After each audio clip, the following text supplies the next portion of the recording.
que devo fazer. Estamos ao vivo. Então, para o Ayrton Fala, Pereira. Paulo. Tudo bom? Melhor agora. Essa semana eu tô um pouquinho melhor do que nas semanas anteriores. Alimenta alguma esperança, né? Bom, boa tarde aí, pessoal, de todas as redes que estão nos acompanhando. Nós resolvemos fazer esse bate-papo improvisado de última hora aí, porque estamos no epicentro desse furacão, né? Eu fui chamado de jornalista pelo William Bonner. Nunca imaginei que isso fosse acontecer. Fiquei assustado. Não sei se isso é bom ou ruim, Paulo.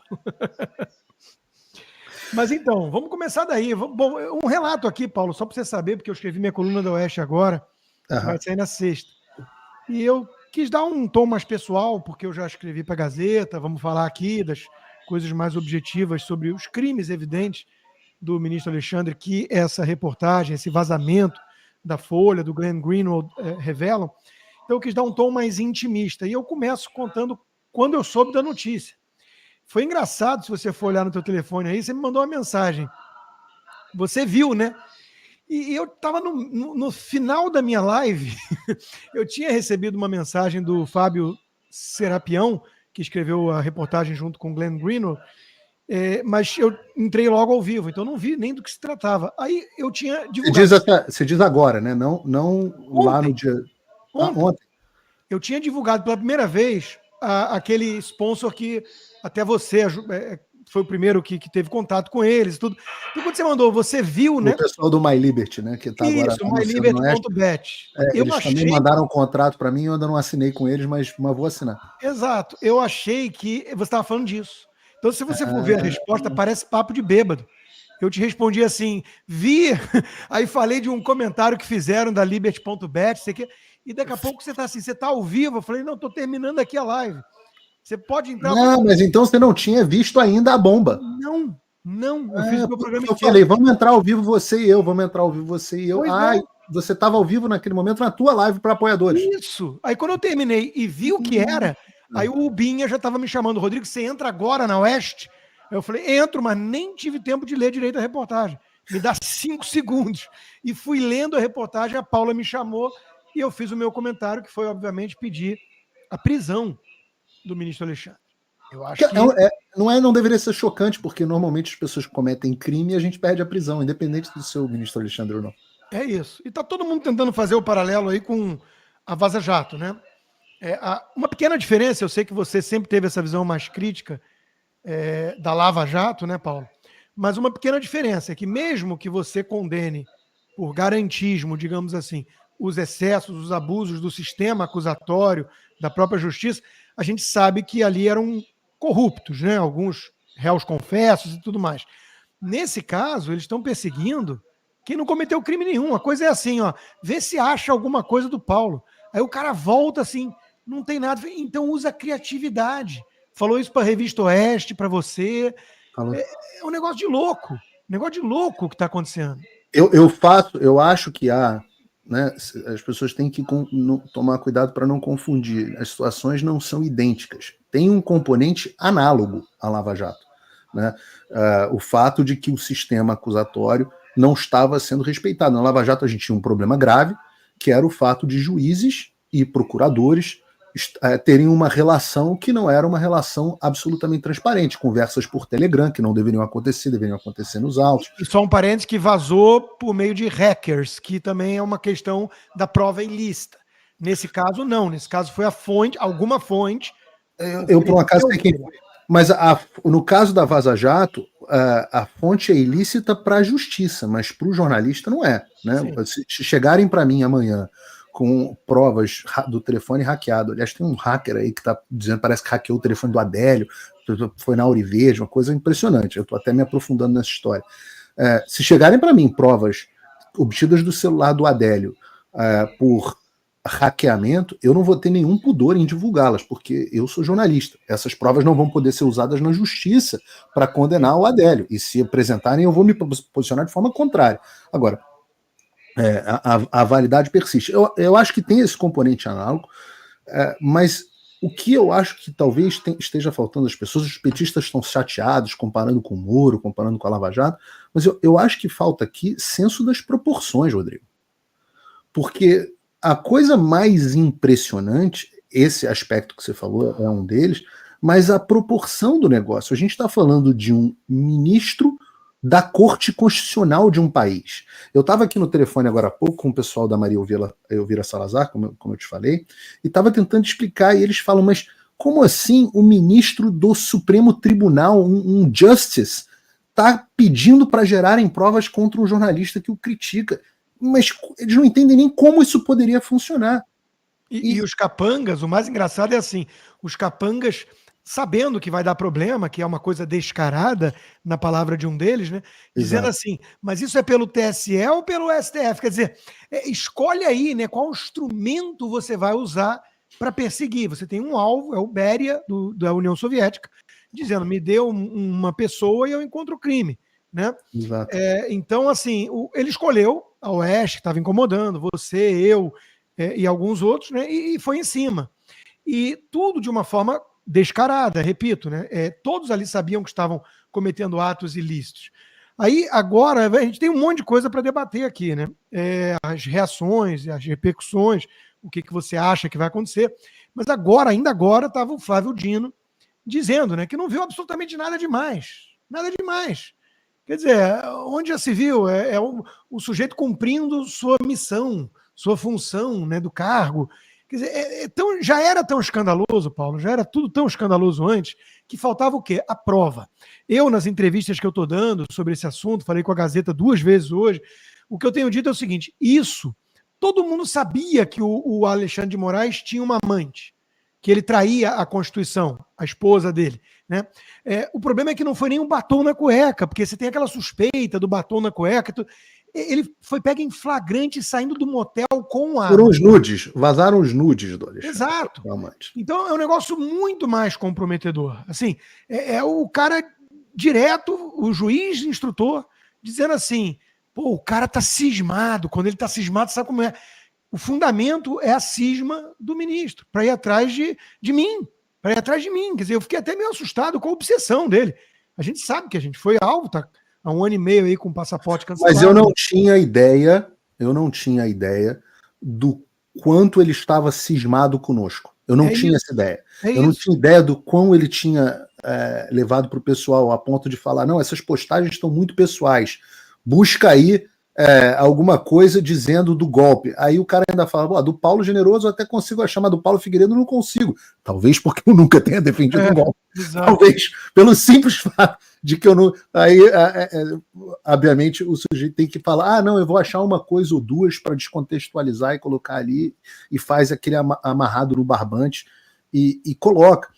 Isso não te faz pensar a pequenez do Alexandre de Moraes? Acho que o Rafael Fontana, um jornalista sério, né, escreveu uma mensagem que eu achei interessante. Alan dos Santos venceu. Rodrigo Constantino também venceu, assim como Paulo Figueiredo. Desprovidos de cargos públicos, sem capangas nem armas, eles fazem um miserável ministro virar à noite remexendo as redes sociais em busca de postagens as mais comezinhas. Paulo, aqui vazou na reportagem do Glenn Greenwald a meu respeito, era eu dizendo, William Bonner não vai falar nada do PL sobre o TSE, não? Acabou!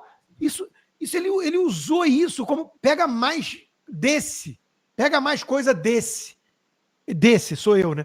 Vai atrás, cavuca mais coisa desse, e dando como exemplo essa mensagem, que é absolutamente inofensiva e legítima, como todo o meu inquérito, né? Que é uma coletânea dos meus tweets. Então, assim, Alexandre de Moraes, você tinha noção? A sua mulher tá com ciúmes dele? Que é um negócio preocupante. Um negócio preocupante, o grau de obsessão. Esse cara dormia pensando na gente. A gente estava vivendo sem pagar aluguel na cabeça dele, né? É impressionante. E realmente, e assim, de novo, né? Você vê o tamanho da expressão que a gente estava naquele momento na Jovem Pan. Isso é muito impressionante. O establishment realmente enxergou a gente como inimigos prioritários. Nessa história que você está falando de vazar os nudes da amante, etc., eu me lembro que o César Maia, você lembra também, ele usava um termo chamado factoide, que era o que dava... As pessoas depois entenderam errado o que ele chamava de factoide, achava que era um fato que não era um fato, mas o factoide era aquilo que dava forma ao fato. Então, nós, nesse momento, com os áudios, com as imagens, com os diálogos, nós passamos a ter a imagem, a forma, aquele fato dos abusos que o Alexandre estava cometendo. Exato. Eu estava aqui conversando com uma advogada bastante renomada, e ela estava dizendo, olha, na minha turma de doutorado tem 6 assessores de ministro do STJ e do STF, e a pauta dos grupos é simplesmente os atos do Xandão. Quando falo, já destacam. Academicamente falando, fez merda. Né? Então, assim, a separação do acadêmico para a vida no mundo real. Mas eu nunca imaginei que, de fato, né, dia 20, foi o dia até que a gente voltou a se falar. Meu aniversário foi dia 29 de dezembro, e nessa madrugada, 28 e 29 de dezembro, o Alexandre estava vasculhando a internet, separando postagens nossas para mandar para os capangas, para os laranjas, né, dele dentro dos tribunais. E o dia que eu mandei a mensagem para você, falando, a gente tem que se alinhar aqui, porque nós fomos alvos juntos, meu aniversário foi dia 29 de dezembro, dia 30 foi o dia que saiu a decisão contra a gente. Eu estava com a minha família de férias no Wisconsin, depois de assim, um período de muito trabalho, foi para todos nós, né? Aquele período pós-eleições, pós-eleições, a gente teve que trabalhar muito.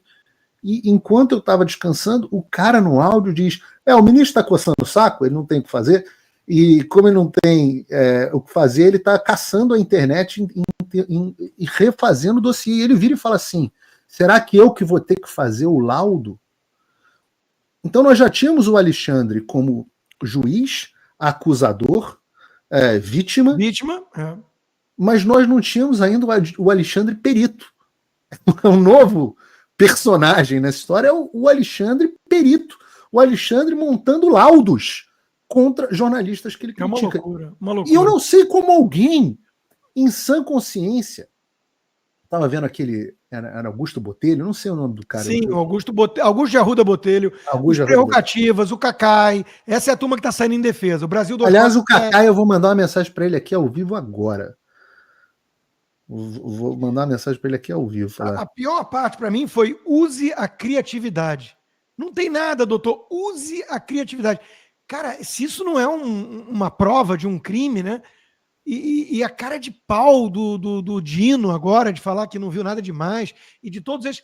Paulo, todos os que estão dizendo que não há nada demais, a gente já sabia que havia. E a gente vai poder discutir depois o oportunismo, o timing, a hipocrisia dos veículos de comunicação ou de tucanos arrependidos. Tudo bem. Mas, depois dessa prova material, do corpo de delito ali, quem insistir que não havia nada demais é cúmplice. É cúmplice.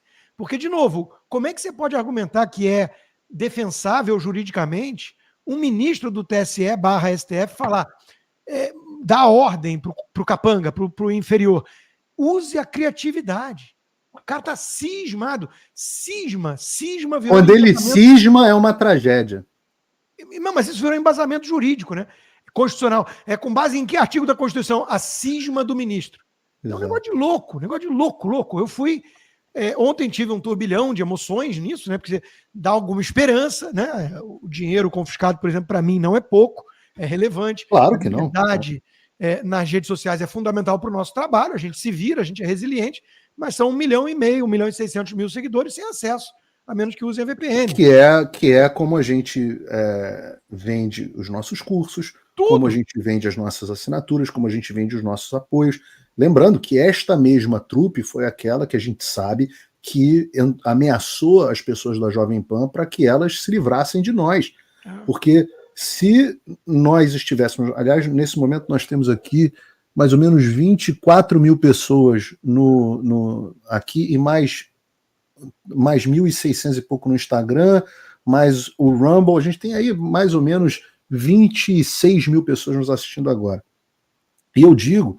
Eu vou até abrir aqui só por curiosidade como é que tá. Jovem Pan Jovem Pan tem no YouTube 11.900 e a CNN Brasil 13.600. Então a gente tem mais do e a Record News 4.400. Então a gente tem mais do que a soma da Jovem Pan com a CNN, com a Band News que está com 2.500 mais a Record News. E o SBT não está aparecendo aqui para mim. Mas nós nós em condições normais de temperatura, competindo em paridade de armas com os nossos colegas jornalistas, nós éramos imbatíveis.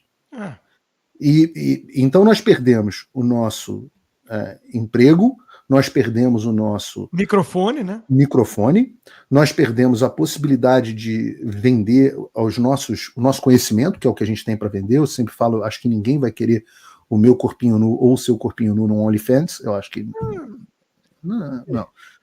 Respondam aí no chat se vocês querem ver o OnlyFans do Constantino. Sei, eu acho que se a Joyce Hasselman, que está apoiada pelo Ricardo Nunes agora... Ô, Rodrigo, a Joyce Hasselman é muito melhor que você, Rodrigo. Joyce Hasselman, eu queria te falar que no OnlyFans, você dá de 10 na Joyce Hasselman, dá de 1000 na Joyce. Você viu a do Elon Musk com o Trump? Que ele divulgou agora? Falando assim, os haters vão dizer que é inteligência artificial. Exato. Tem mercado OnlyFans para a turma da direita, assim. Então enquanto não tem OnlyFans, eu queria perguntar, onde é que as pessoas podem, nesse momento, apoiar o teu trabalho, que é um dos jornalistas mais atacados do Brasil? Então, no meu caso, é o Patreon, que é rodrigoconstantino.com, e o Locals, que é rodrigoconstantino.locals.com. Esses são os dois instrumentos para garantir a minha independência e viabilizar o meu trabalho como comunicador independente. E eu faço o apelo que as pessoas apoiem o Constantino. Eu sempre digo que o brasileiro ele tem pelo menos 2 responsabilidades cívicas individuais na internet hoje em dia. A primeira delas é ele usar um VPN, porque o VPN é quem dá a você. O Alexandre já manifestou em decisão que ele odeia o VPN, morre de medo do VPN. Então você tem a obrigação de proteger a sua internet, a sua privacidade e a sua liberdade de consumir o que você quer. Né? Você não quer um ditador que decida que livros que você vai ler ou não, que jornais que você vai ler, que conteúdo você vai acessar. Então, a primeira é o VPN. A segunda é que você precisa apoiar pelo menos 2 iniciativas de criadores de conteúdo. E eu sempre falo isso no ar, vocês que acompanham minhas lives sabem. Apoie o Constantino e o Alan, apoie o Paulo e a Revista Oeste, apoie a Gazeta e a Ludmilla, apoie o Monark e o Constantino. Não faz diferença. Se cada um escolher pelo menos 2 criadores de conteúdo, os números que a gente tem, imagina, agora com 27 mil pessoas assistindo, você imagina se a gente tivesse uma fração dessas pessoas nos apoiando. Ia ter aqui na live audiência para apoiador para todo mundo. As pessoas que desejam me apoiar podem me apoiar através do site www.paulofigueiredoshow.com/apoie. E você ainda pode usar um cupom de 20% de desconto, P Figueiredo Show, paulofigueiredoshow.com/apoie, cupom P Figueiredo Show. Com um cupom dá um pouco mais de $5 por mês. A gente sempre brinca que é uma promoção do McDonald's. Um lanche do McDonald's por mês, você está viabilizando os trabalhos de jornalistas independentes e com coragem de peitar esse sistema. E aí vamos começar a análise, Paulo. E a gente nunca voltou atrás. Isso é que é bacana, Rodrigo. Eu tenho orgulho de estar aqui com você, e o outro que sofreu muito, eu quero receber ele no programa amanhã, que é o Alan dos Santos. Nós nunca retrocedemos. Teve nova ordem de prisão para ele hoje, ele já respondeu, né? Mandando o Alexandre ir buscar ele lá em Orlando. Porque teve os pedidos dele de extradição negados, são pedidos esdrúxulos, né? Imagina esse tipo de palhaçada que o Alexandre faz chegando aqui no Departamento de Justiça. Imagina que vergonha. E é por isso que ele não pede, não nos intima, não nos notifica, etc, etc. Porque tem que formalizar. E ele vai formalizar com base no zap do laranja dele. E ele não precisa formalizar nada, porque ele já está nos punindo de forma muito superior a qualquer crime que ele possa inventar, que a gente, porventura, tenha cometido na cabeça dele. Quer dizer, imagina, passaporte, Paulo, nem traficante perde no Brasil. Né? Contas bancárias congeladas independentemente do dinheiro. Se a gente fizer um Pix agora e arrecadar 17 milhões de reais, que nem o Bolsonaro conseguiu, na minha conta, e acho que na sua também, é tudo congelado imediatamente. Imediatamente. Não tem limites. Não tem limite. Se eu ganhar R$1 trilhão, eu tenho R$1 trilhão bloqueado na conta. Louco. E censura prévia, que a Carmen Lúcia, cínica, o Cala a Boca já morreu, isso é censura, mas excepcionalmente, e agora já soube que está beijando a mão do Alexandre de Moraes enquanto nós falamos aqui. Né? Um ato simbólico de solidariedade que o Dino já verbalizou e ela demonstrou humilhando-se como mulheres feministas normalmente fazem diante de homens poderosos. Né? Então, realmente é um negócio impressionante. Eu queria... Eu só quero fazer a ressalva para essas pessoas que estão fazendo esse beijamão, minimizando. O mais inteligente ali foi o Barroso. Não vi nenhuma ilegalidade flagrante, mas aguardo os novos desdobramentos. Porque vem coisa aí. E esse aqui é o erro do Dino. 6 gigas, 6 gigas. Vem muita coisa por aí, eu já sei algumas das coisas que vêm por aí, e eu digo, vocês vão ter que dobrar cada vez mais a aposta da ilegalidade. Que os ministros do STF façam isso num primeiro momento, é claro, eles vão defender a prerrogativa deles para sempre, para poder fazer o que eles quiserem, porque se a sociedade endossar isso que o Alexandre fez, significa que todos eles também passam a ter esses poderes ilimitados, né? O limite, a linha que não se cruza, ela passa a ser muito mais dilatada. Então é claro que do lado deles a gente espera esse tipo de coisa. Mas para o resto das pessoas, para as pessoas que defendem o indefensável, eu fico até pensando como é que o Arruinaldo Azevedo está dizendo. Já se manifestou. Disse que estava tirando um descanso do descanso, né? Porque ele está de férias, e com aquelas vestimentas cada vez mais ridículas, ele veio dizer que não tem nada demais. Ele, o Arruda Botelho e o Cacai juntos, e a turma do Prerrogativa. Mas você disse uma coisa aí que já me traz aqui um primeiro grande debate que está acontecendo. Você disse assim: claro que todos os ministros vão defender o espírito de corpo, porque senão abre um precedente perigoso para eles. Eu acho exatamente esse o ponto central, Paulo, porque eu estou vendo muita gente à direita, no meu grupo de patronos, o Pablo Marçal verbalizou isso publicamente, dizendo assim: não, o Lula quer fritar o Alexandre porque ele vai indicar mais um comunista, nós não podemos agora pedir a cabeça do Alexandre, é loucura, olha o jogo que está acontecendo. Até o nosso amigo Fernando Conrado gravou um vídeo puxando Maquiavel e puxando um pouco daí, né? O jogo é mais bruto, tenta enxergar mais longe do que você está vendo, por que isso está acontecendo agora? A Globo, a Folha. Meus amigos, primeiro, o sistema está dando todos os sinais de proteção e tentar preservar o Alexandre. Segundo lugar, né? O STF vai ficar mais vermelho se o Lula indicar um comunista. Se o Alexandre sofrer impeachment já, que deveria, o STF vai ficar amarelo, como disse um amigo meu, de medo. É o precedente que o Brasil precisa, é resgatar o mecanismo fundamental de freios e contrapesos que está quebrado, graças ao senador Rodrigo Pacheco e companhia. Então, me parece que esse espírito de corpo do Supremo está muito mais interessado em preservar o companheiro que fez o trabalho mais sujo, mas com cúmplices, do que em falar, fazer um cálculo, o Lula não vai reclamar tanto, vai indicar mais um comunista e não sei o quê. Eles não estão nessa toada, porque a coisa pode sair de controle. Claro que todo mundo suspeita. O Glenn Greenwald começou a criticar mais pesado o Alexandre a partir de 2023. Ele é um cara mais de esquerda, então, mas ele está sendo atacado pelos petistas e devolvendo com chumbo grosso. Eu sei que você tem até uma opinião, né, dele. Ele é um cara mais independente, mais antissistema, tipo um Tucker Carlson da vida, sei lá. Eu, na verdade, Rodrigo, eu posso até aproveitar essa enorme audiência aqui, a gente está com 32 mil pessoas nos assistindo, para dizer para vocês, eu vou colocar o meu na reta. Eu conheço a história, sei quem é a fonte, sei como o conteúdo chegou, sei qual foi a atitude do Glenn e sei como que isso aconteceu, como que a gente chegou nessa reportagem. Eu tô botando o meu na reta, não é o Dirceu, muito pelo contrário. Não é o Dirceu, muito pelo contrário. O Glenn é alguém cujo trabalho eu passei a acompanhar nos Estados Unidos. Antes de conhecer o Glenn como jornalista no Brasil, que eu nunca tinha ouvido falar, eu conheci o Glenn como jornalista nos Estados Unidos. E nos Estados Unidos eu conheci o Glenn, que desmontou e desvendou os absurdos que aconteciam na administração Bush em relação à vigilância do cidadão comum, etc, etc. Eu conheço o Glenn da época do Snowden, eu conheço o Glenn que ia no Tucker Carlson. O Tucker, ninguém me contou, ninguém me falou, o Tucker adora o Glenn. Quem me falou foi o Tucker. Então, o Tucker Carlson adora o Glenn. Então, foi esse Glenn que eu conheci. Quando veio o Glenn teve dois... E ele é uma pessoa de esquerda, e eu não tenho problema com a visão de esquerda do Glenn. A gente, por exemplo, na questão de Israel, que você é um cara mais alinhado comigo, eu estou diametralmente oposto ao Glenn. Mas eu tenho que reconhecer que depois a gente desenvolveu algum contato pessoal, e ele foi um cara correto comigo em todo momento. Ele começou a defender, a atacar o Alexandre, não em 2023, mas em 2022.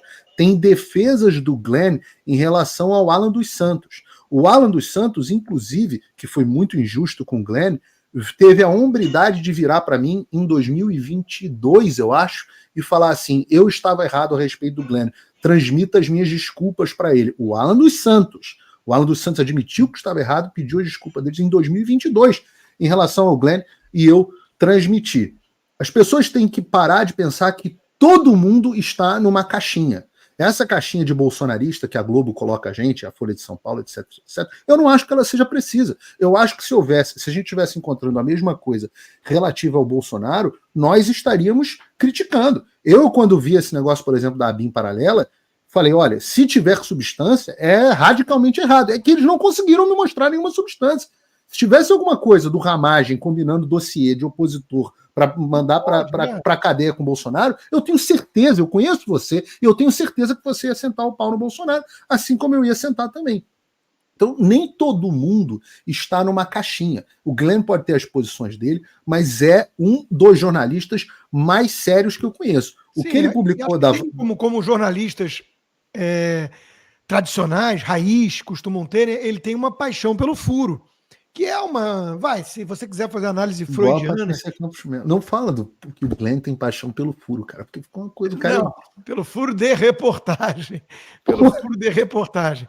Né? Porque, de novo, né? É o garganta profunda, um presidente renunciar. Esse é o tipo de coisa que move o mundo. O jornalista investigativo, o tesão dele é conseguir... Cara, você está escolhendo as metáforas horrorosas. Escandaloso, uma bomba. Garganta profunda, o furo, o tesão.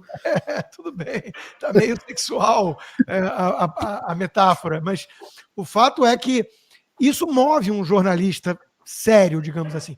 Ele é capaz de ver um negócio que vai contra o cara que ele admira, mas ele tem que soltar em nome da verdade e do jornalismo. Né? Então, vamos admitir, então, essa premissa, né? A coisa eu tô colocando a minha reputação jornalística na reta. Tudo bem. Então não houve uma coordenação de fritura controlada do sistema e tampouco o Lula interessado em indicar mais um comunista e preocupado com o poder rival de um Alexandre que é tucano, não é do PT, historicamente falando, foi do PSDB, trabalhou com Alckmin e tudo mais. E digo mais, se a Folha de São Paulo não tivesse aceitado publicar as reportagens do Glenn, porque eles têm uma parceria que vem desde a Vaza Jato, se a Folha de São Paulo não tivesse aceitado publicar as reportagens do Glenn, ele teria publicado essas reportagens em outro veículo. É que a Folha aceitou.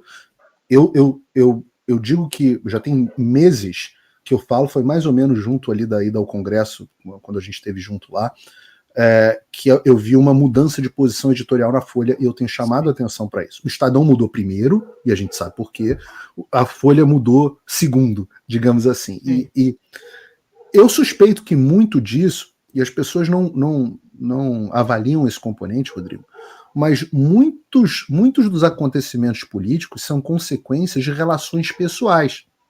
O Alexandre, por exemplo, é um cara detestável.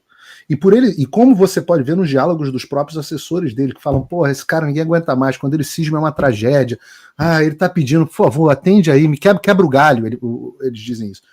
Ele é uma figura detestável. Dizem, e eu não tenho como confirmar, que o tal do Marcelo, que era chefe de gabinete dele, já não trabalha mais lá e pediu demissão se indispondo com o Alexandre. Então ele coleciona inimigos. Eu ouvi dizer, e eu não sei se é verdade, que ele colecionou inimigos dentro da Folha de São Paulo. Inclusive, lembra, ele censurou a Folha de São Paulo recentemente. Eu ouvi dizer que até a Mônica Bergamo se indispôs, começou. Então, há uma questão das pessoas entenderem, de um outro lado, que todo mundo em volta do cara odeia ele. E o outro componente, que é um componente importante, para que serve mais o Alexandre para o sistema? Não, então, qual é a utilidade do Alexandre hoje? Isso é importante pelo seguinte: você está trazendo uma informação relevante, colocando o seu na reta, dizendo não foi plantado pelo PT. E eu estou dizendo para você o seguinte: o sistema pode, a forma como vai reagir pode ter a ver com isso. Ele se tornou descartável e tóxico, até mais do que descartável. ele se tornou tóxico, que é o ponto do Conrado no Maquiavel. Ele virou, né, aquela figura que simboliza o autoritarismo e o abuso de poder. E eles já conseguiram recolocar o ladrão na cena do crime, se livrar do Bolsonaro. Então, para que manter esse pitbull que fez o trabalho sujo, manchando a imagem e desgastando e afetando a vida deles? Eles não conseguem mais viajar, sair para jantar, né? Então, tudo isso eu entendo. Isso é como a reação do sistema vai acontecer. Agora, eu concordo com você em uma coisa, Paulo. Eu vejo muita gente querendo explicar o mundo, sempre com teses conspiratórias, como se tudo fosse decidido numa sala por 6 pessoas e é tudo binário. Não, o sistema, eles estão fazendo isso. Cara, o negócio é muito mais caótico do lado de lá também do que a gente pensa. Um começa a bicar o outro, tem vaidade, tem relacionamentos... Dá pra ver, tem um componente muito bacana nessa história que eu acho que as pessoas não repararam. E teve um cara que fez um comentário na internet que eu achei muito inteligente, que foi o seguinte: a gente às vezes imagina que, tem um monte de delegado da Polícia Federal, tem um monte de coisa, um monte de gente envolvida, a gente imagina que o sistema de monitoramentos dele é maravilhoso, né? Que eles monitoram toda a internet, que, a gente fica com medo de falar no WhatsApp, tem gente, às vezes até as pessoas comuns, Paulo, será que eu posso pisar no Brasil? Será que não sei o que? Eu falo assim, o sistema deles era o Alexandre de madrugada caçando meus tweets e os seus tweets para mandar para um laranja, coitadinho, ter que atender. Então, o Ben Shapiro sempre fala, eu atribuo muito mais a incompetência de um bando de cabeça de bagre, as coisas que acontecem, do que a malícia de gênios do mal, do que o Jorge Soros ou o Dirceu controlando tudo. Né? Na cadeia de comando tem um bando de cabeça de bagre. O próprio ministro, entediado e obcecado com a gente, mandando uns subalternos aí, uns sparring. São laranjas. A palavra para essas pessoas são laranjas. Isso. Eles estavam lá para fingir que eles eram agentes diferentes do ministro. Isso é a definição de laranja. Exato. Enquanto a gente fala aqui, foi solto mais um pedaço da reportagem, agora mirando no Eduardo Bolsonaro, acho que isso já tinha saído. Mas o Eduardo Bolsonaro foi hoje de manhã, onde os caras dizem, esse é um bandido, quero ir atrás do Eduardo Bolsonaro. Assim, tem o veredito antes. O veredito antes, o cara é um bandido, esse é um bandido. E o Eduardo Bolsonaro é um bandido pelo quê? Ele roubou milhões de reais da Petrobras? Ele desviou dinheiro dos fundos de pensão? Não, ele simplesmente critica a forma como um servidor público, que é o ministro Alexandre de Moraes, fez o trabalho dele, que foi a condução do processo eleitoral. Esse é um bandido. O meu ponto é o seguinte, vamos voltar para essa questão do sistema e os interesses em jogo, para tentar projetar o que pode acontecer. Né? Só para antes disso, 37 mil pessoas nos assistindo. Peço a todo mundo que clique aí no like e que apoie o meu conteúdo e o conteúdo do Rodrigo Constantino nos links na descrição. Trabalho de jornalismo independente. Então, a gente vai começar a ver a reação, né? A OAB cobrando resposta, mas daquela forma da OAB, né? O senhor Alexandre de Moraes, por obséquio, o senhor cometeu ritos atos fora do rito, ou seja, ilegais, né? Os eufemismos. A gente está vendo já o Dino, a Carmen Lúcia beijando a mão, o sistema. Eu já soube de algumas pessoas que são fonte comum nossa, por exemplo, que são alvo desse turbilhão todo, né? Pagaram um preço muito alto, dizendo, puxa, eu esperava que o sistema reagisse de uma forma mais dura, largasse a mão dele, né? Porque viu a Não, mas aí é uma inocência. Eu acho, porque ainda vem mais coisa, porque não é assim que acontece a briga. De uma hora para outra, todo mundo fosse largar o cara. Eu confesso a você que eu estou surpreso na direção oposta. Quando eu soube que as reportagens sairiam essa semana, e eu estava discutindo com não vou dizer com quem, mas eu falava assim, cara, eu tô curioso de ver como é que a Globo vai reagir. O UOL, eu tinha curiosidade específica com 2 órgãos, digamos assim, a Globo e o UOL, que são os 2 mainstream mais de esquerda que a gente tem hoje no país. E a Raquel Landim no UOL pedindo impeachment do Alexandre. Vários pedindo aquele... Walter Maerovitch, uma coisa assim, também falando, cometeu crime. Várias pessoas dentro do establishment dizendo, cara, isso aí tem que cortar. Engraçado que o Maerovitch, para mim, fez uma confissão do que o sistema vai fazer. Sim, proteger o Lula e a eleição. Proteger o Lula e a eleição. Essa é a preocupação deles. Por isso que eu me preocupo, inclusive, com as pessoas já querendo botar a carroça na frente dos bois. Não, então vamos anular a eleição. Eu falo, não, peraí, que aí você caga tudo. Exato. O cara que vem falar em melar a eleição, o cara que vem falar... Olha, e outra coisa que também na direita tem um bando de bolsonaristas preocupados só com carguinho e eleição, ano de eleição. Né? De novo, nós estamos aqui diante de uma bomba e tem uma prioridade, a queda de Alexandre de Moraes. Nesse momento, Paulo, eu vou dar uma de Paulo Figueiredo nesse momento, que diz que conversaria até com o MBL, qualquer um. Nesse momento, eu acho que eu sou capaz de tomar um cafezinho com o Gilmar Mendes e falar assim, Gilmar, vamos defender o sistema, o senhor não acha? E ele vai virar para mim e falar, onde já se viu? Não podia fazer isso fora do rito. Não podia, Constantino, não podia. Você foi alvo de uma injustiça. Eu sou capaz de tomar um café com o Gilmar Mendes nesse momento. Eu sou também. Um objetivo, derrubar Alexandre de Moraes. Veio o batom na cueca, veio o nude, veio o flagrante do motel. Ele tem que cair. Ponto. Depois a gente vai discutir estratégia xadrez 4D, caramba. Então eu fico horrorizado com algumas reações, sim. A gente sabe que tem um embate contratado, que o Alckmin está ali como garantia, que o Alexandre é o cara do Alckmin, que são globalistas tucanos versus comunistas ligados ao foro e à China. A gente sabe de tudo isso. Que dizem que tinha um acordo de 2 anos de gestão do Lula e passar o bastão para o Alckmin, que o Lula não está querendo levar adiante isso. Tudo isso são boatos que vêm à tona. Não me interessa nesse momento. Não me interessa. Interessa, é como um amigo nosso, eu não sei se eu posso falar o nome dele, né? Mas alguém com um sobrenome muito impactante, que ele tinha me mandado mais cedo a mensagem do Pablo Marçal, falando, não, o Lula vai, vocês não estão enxergando, o Lula vai indicar um comunista. E eu, na dúvida, fiquei assim, caramba, será que ele está defendendo isso? Eu não mandei mensagem, né? Sim, sim, a gente falou sobre isso. Isso é um absurdo. Aí ele me respondeu para mim também a mesma mensagem. Num momento em que temos presos políticos, Clezão morto, o sujeito vem falar de Lula indicar alguém? Então, eu fiquei aliviado. Eu falei, é claro, exatamente esse é o ponto. E não é, discutindo com algumas pessoas, um deles virou e falou assim, não, mas eu entendo que você esteja magoado, que seja uma coisa pessoal para você. Não é não. A minha coluna da Oeste tocou nesse tom. Eu tenho lugar de fala, o Paulo tem lugar de fala, mas eu não estou falando aqui como alguém que foi perseguido pelo Alexandre. Eu estou falando como um brasileiro patriota.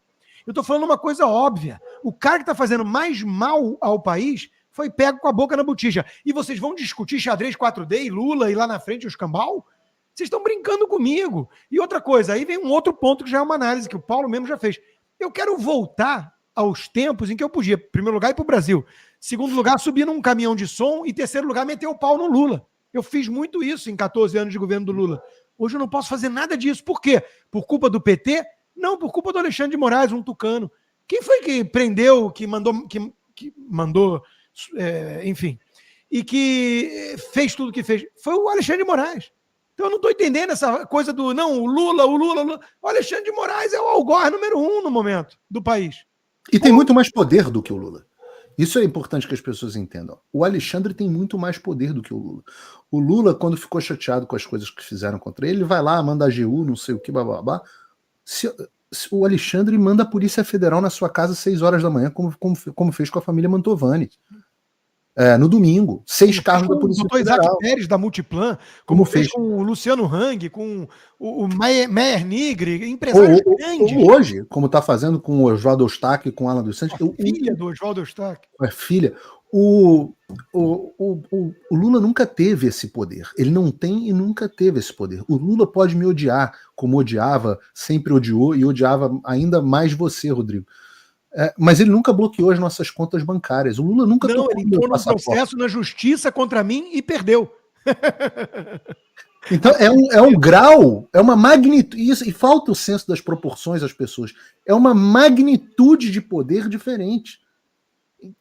E eu sinceramente, o caso do Pablo Marçal, eu estou muito curioso com o fenômeno Pablo Marçal, devo entrevistá-lo, a gente está ia ser na quarta-feira passada, teve um negócio do furacão, o estúdio da TV Flórida estava fechado e tal, não conseguiu ser, e a gente vai marcar a nossa nova entrevista. Eu vi a sua entrevista com ele no Braddock, achei que ele foi um desastre, até comentei. Mas a dele no contraponto do Brasil Paralelo foi muito boa. Com o Bruno muito boa, muito boa, muito boa.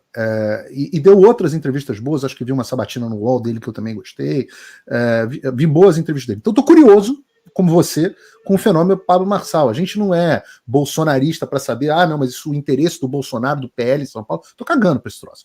Então, eu tenho interesse no personagem político que está chamando atenção às pessoas. Só que este caso, para mim, e eu mandei essa mensagem para ele privadamente por WhatsApp, dizendo o seguinte: você está fora da sua profundidade política, está além da sua capacidade. Isso que você está falando é uma bobagem. Está fora da sua, está fora do seu elemento. Isso aí é um negócio do qual você não entende.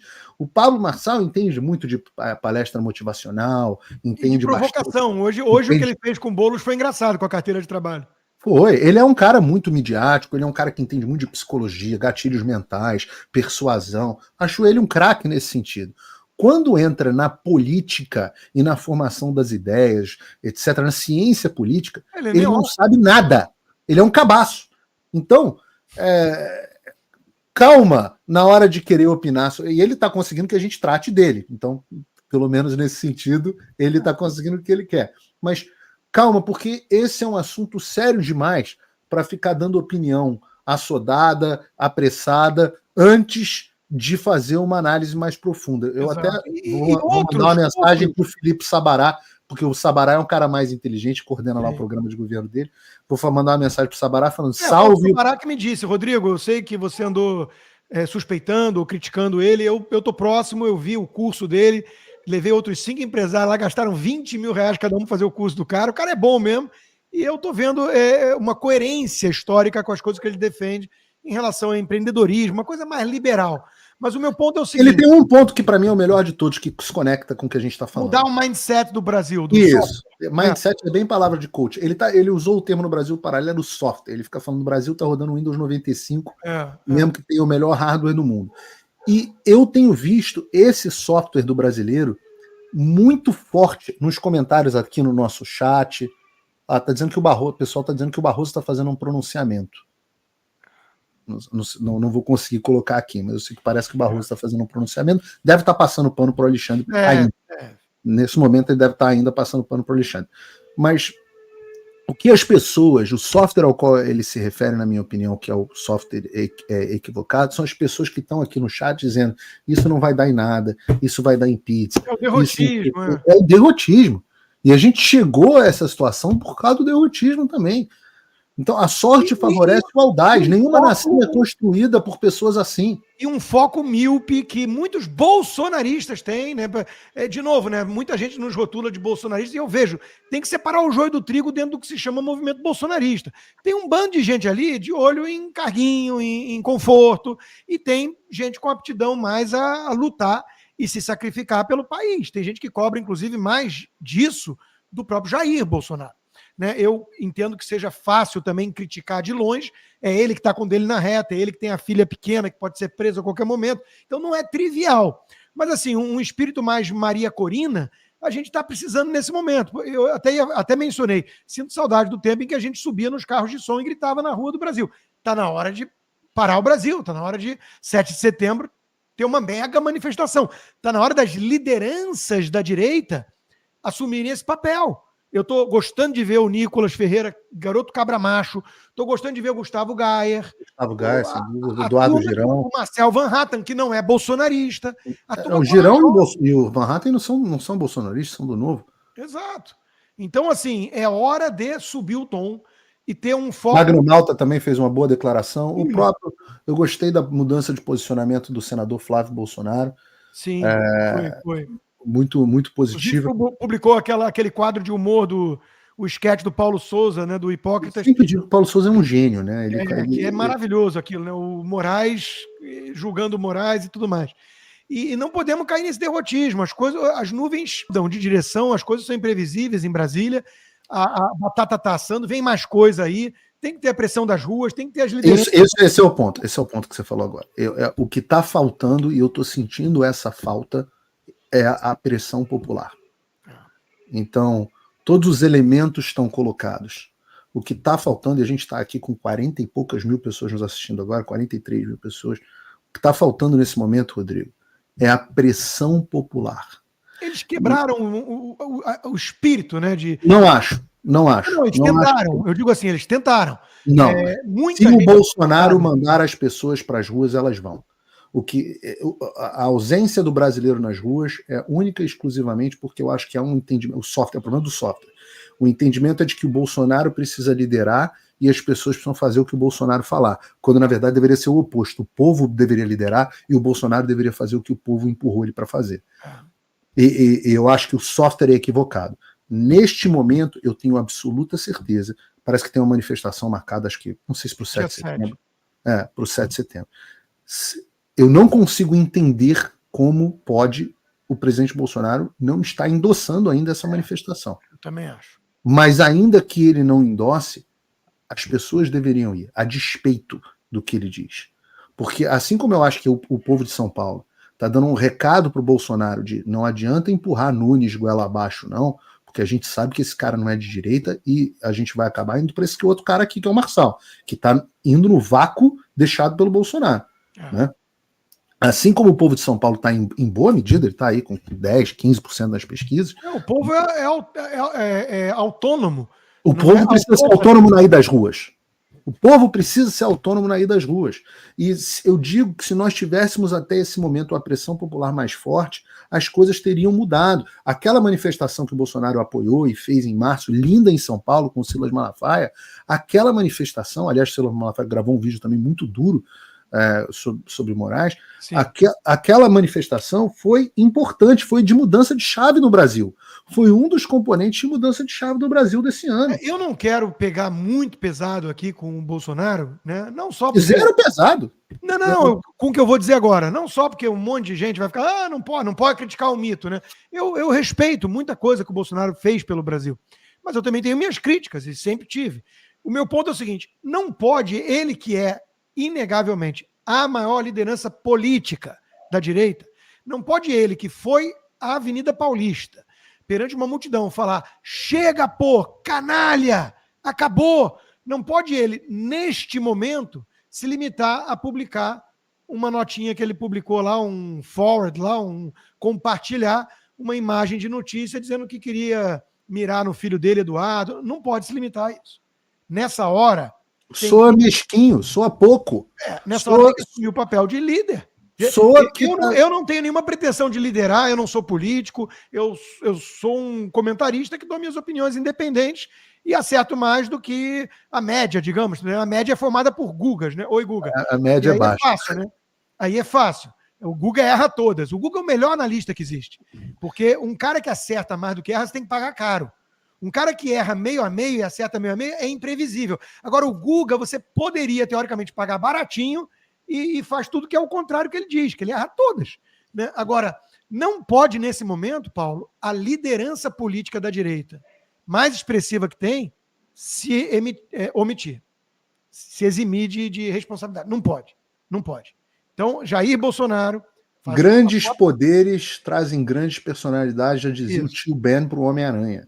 Faço um apelo.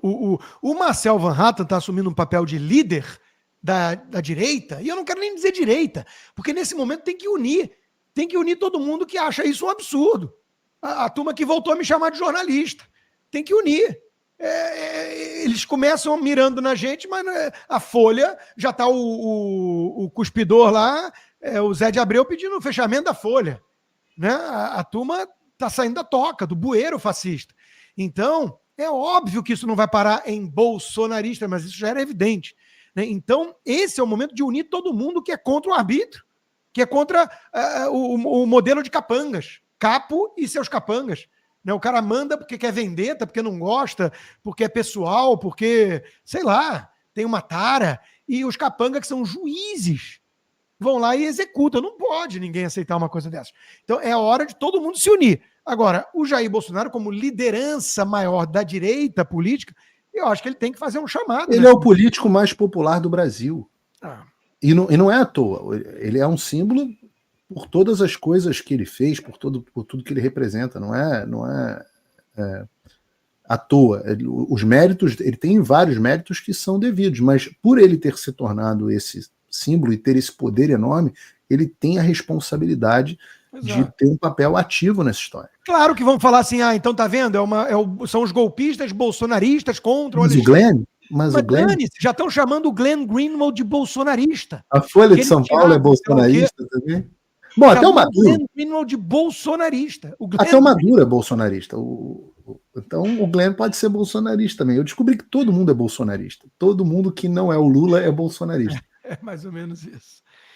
Bom, é isso, né? Esperar mais vazamentos controlados em doses homeopáticas pelo Glenn, como fez na Vaza Jato, e povo nas ruas para colocar pressão, e a oposição no Congresso já está se movimentando, claro, já tem mais de 90 assinaturas para o impeachment, senador Girão também com uma voz ativa. Magno Malta gravou um bom vídeo também. Nós temos, nesse momento, que nos unir. Esse é o momento de deixar picuinha, ego, vaidade para trás. Esse é o momento de deixar a vaidade para trás. Nós estamos diante de uma oportunidade de derrubar o maior tirano que o Brasil já teve.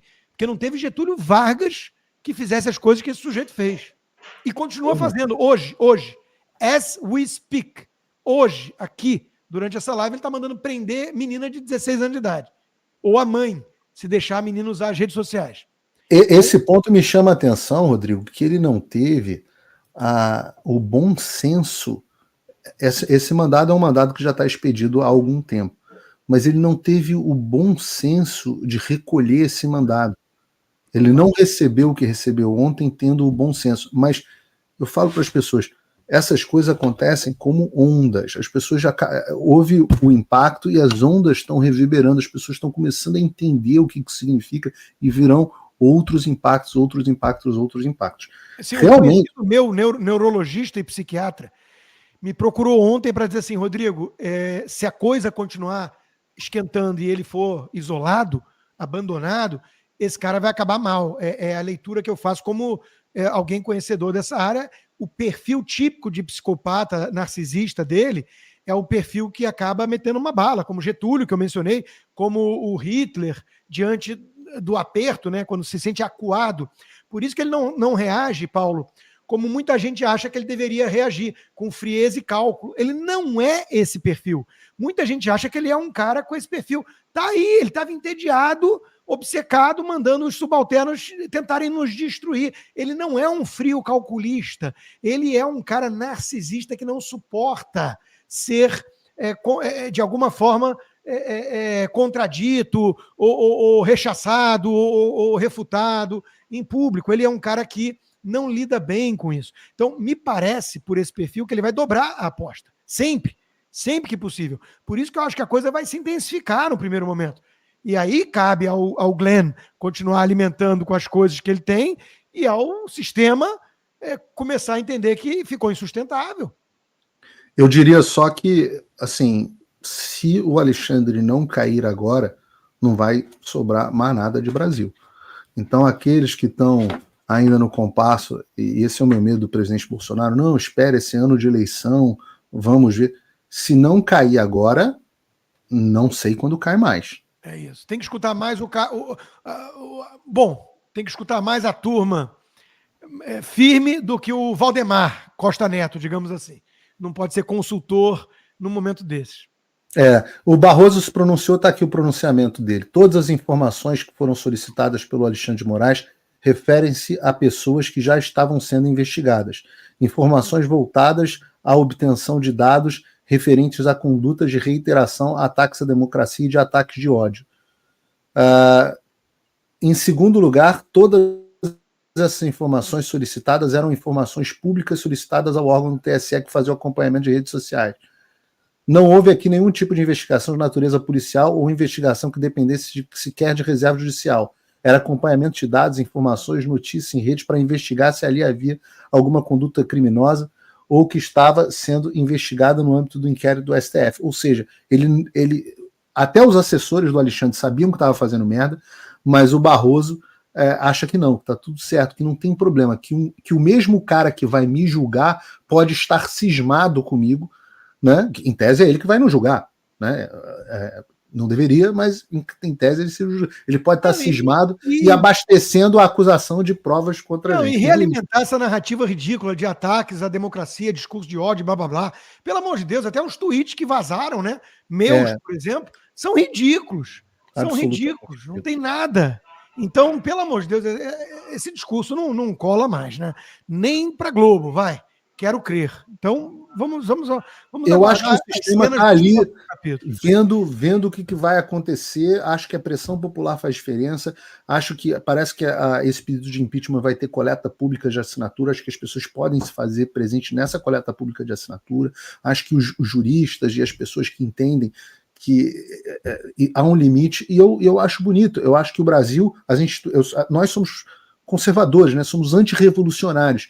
E o antirrevolucionário, ele acredita nisso, acredita que há aprimoramentos e que essa situação do Alexandre pode representar a chance do Brasil de reformar um problema. Porque tem gente que tem um pensamento totalitário, né? Idealista, romântico, assim, ele quer a solução. O Brasil tem que ser consertado da noite pro dia. A pergunta que eu mais recebo é: o Brasil tem jeito?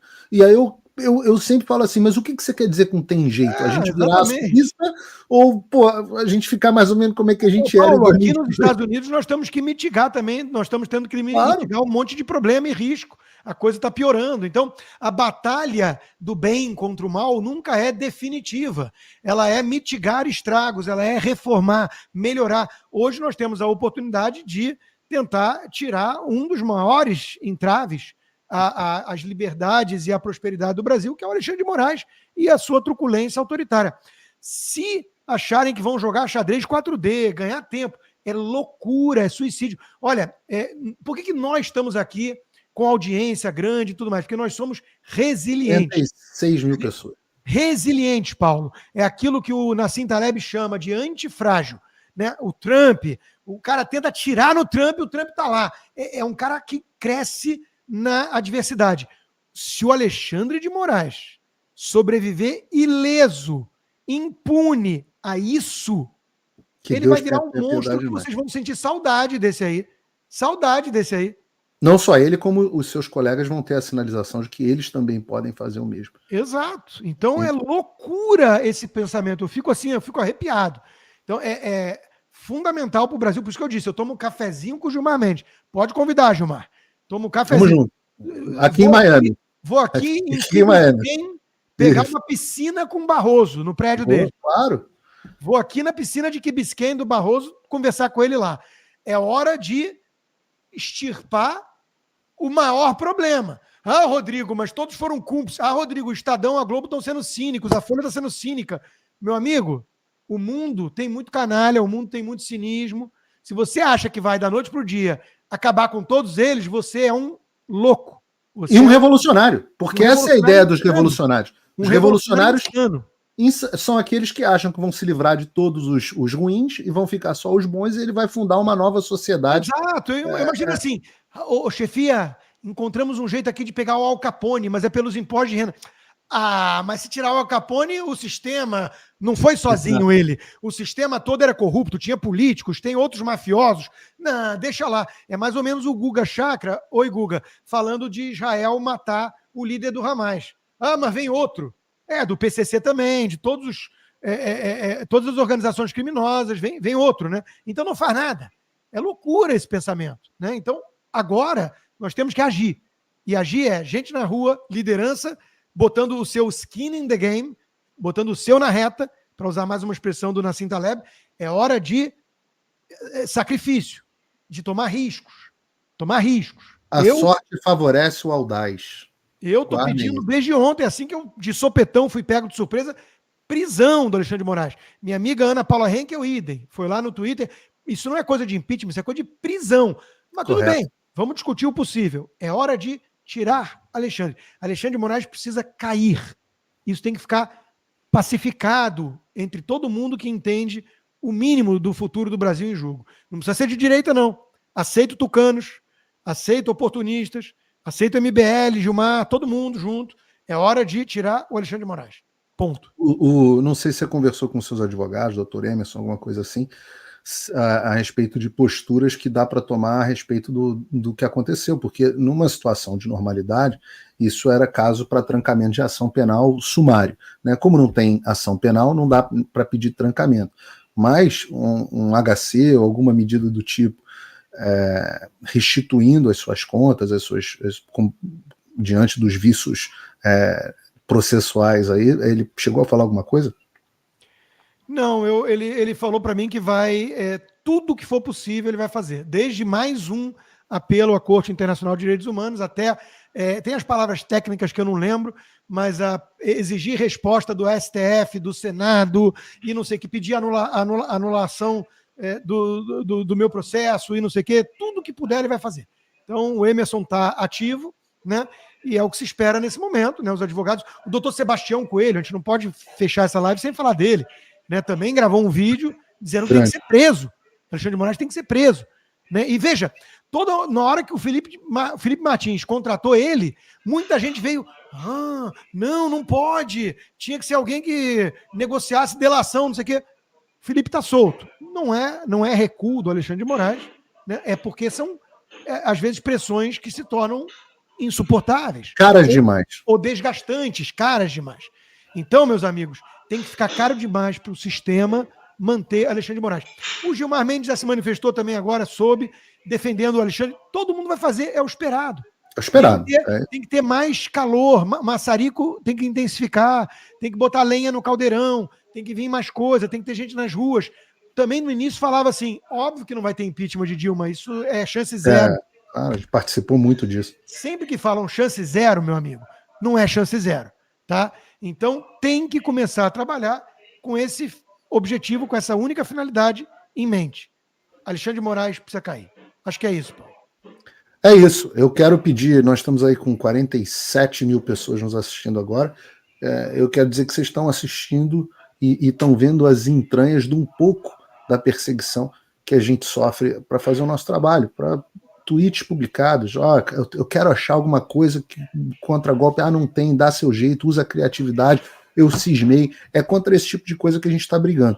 Muita gente que passou por isso recuou, gente que você viu que desapareceu, pessoas às vezes que eram expoentes do comentário político brasileiro e as pessoas pararam de falar, se autocensuraram, muita gente.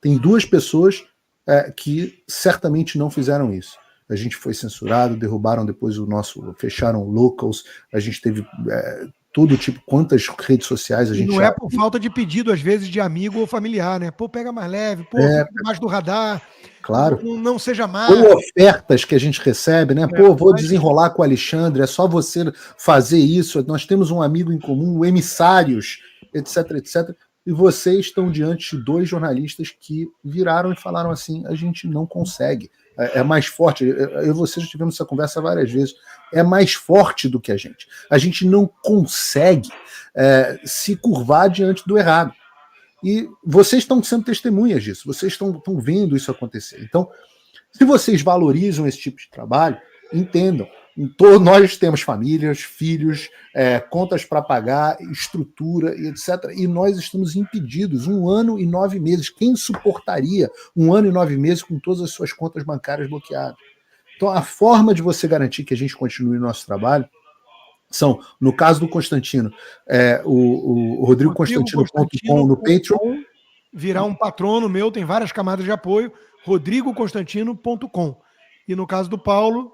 paulofigueiredoshow.com/apoie, paulofigueiredoshow.com, você vai lá, também eu tenho 2 camadas, você tem a camada de apoiador mensal, que você vai contribuir com um pouco mais de um Big Mac aí para mim por mês, vai ter acesso ao meu conteúdo exclusivo, vários artigos, etc, etc, e tem o Patrono Gold, que são as pessoas que fazem uma contribuição. Tem muita gente muito bem sucedida no Brasil, né, Rodrigo? Pessoas, empresários, etc. Pessoas que estão dispostas a dar uma contribuição um pouco maior, $50 por mês no meu caso, não sei quanto é que é o teu patrono. Eu tenho o patrono de $50, que é o Gold e o VIP. Um de 25, um de 50.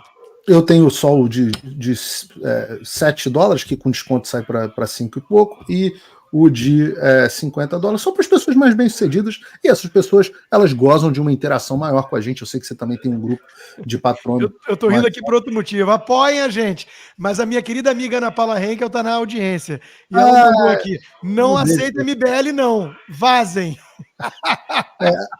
A Ana Paula, que eu amo de paixão, falamos inclusive hoje, que para mim é sempre uma inspiração, uma pessoa absolutamente maravilhosa, uma amiga incrível, e eu sei que ela gosta muito de você também, Rodrigo.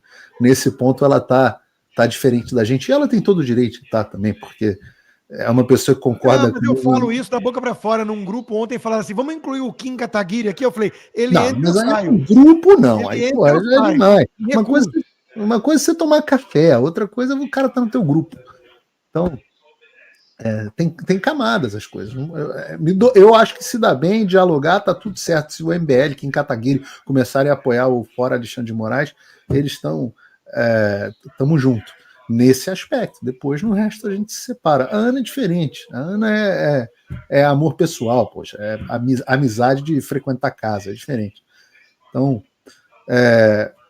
recado final, apoia o nosso trabalho, a gente vai continuando, o Rodrigo vai continuando fazendo os programas dele, amanhã eu tenho o Paulo Figueiredo Show às 3 da tarde, convido as pessoas, muito importante, as pessoas verem se estão inscritas nos canais, no canal do Bradock, que está transmitindo, da TV Flórida, etc, etc, porque amanhã, Rodrigo, a Ana Paula vai também, eu acho que você também, vamos falar no Senado. Você não vai falar no Senado amanhã? Não. Então vai a Ana Paula. É Ana Paula. Um tempo atrás, mas eu não sei como é que ficou a agenda, não me lembro. Não, é a Ana Paula e o Augusto Nunes, e acho que o Alexandre Garcia e o Alexandre Pitoli, se eu não me engano, são esses. E eu vamos falar amanhã no Senado, às 9 horas da manhã, numa audiência, justamente sobre a censura das redes sociais, que eu suspeito que sejam ordens clandestinas do Alexandre, e vou levar as minhas evidências para essa suspeita, para que o Senado aprofunde essa investigação também. Então, e às 3 da tarde estou no Paulo Figueiredo Show. Breve, e vamos acompanhando aí os desdobramentos desse... Isso aí. E acho que você tocou num ponto chave aqui, Paulo, sem derrotismo, turma, sem derrotismo. Vamos em frente. A turma tá lutando na Venezuela hoje ainda, e lá tá meio game over, né? Agora imagina se o Brasil ainda não é Venezuela, ainda dá para impedir. Tudo bem que a Venezuela tá copiando umas coisas do Xande, mas dá para impedir esse destino. O Brasil tem muitos grupos de interesse, tem a Globo, que não tem interesse em virar a Venezuela, tem o agronegócio, tem bancos, tem indústrias, tem muito comércio. As pessoas a Venezuela era um poço de petróleo em formato de nação. Não é trivial. Então, assim, o Brasil tem alguns anticorpos que precisam ser reavivados. Eu posso dizer que se a Venezuela passou por um momento onde eles poderiam ter se livrado do Chávez e do Maduro, e alguém virou e falou assim, não vai adiantar nada. Não vai dar em nada, zero chance. E aí deixaram de agir e deu no que deu. Espero que a gente não perca a oportunidade de agir agora, justamente para que a gente não se torne Venezuela. Mais uma vez, link para apoio na descrição. Até o próximo. Rodrigo, a gente vai se vendo e vai se falando. Abraço. Valeu, turma. Grande abraço a todos.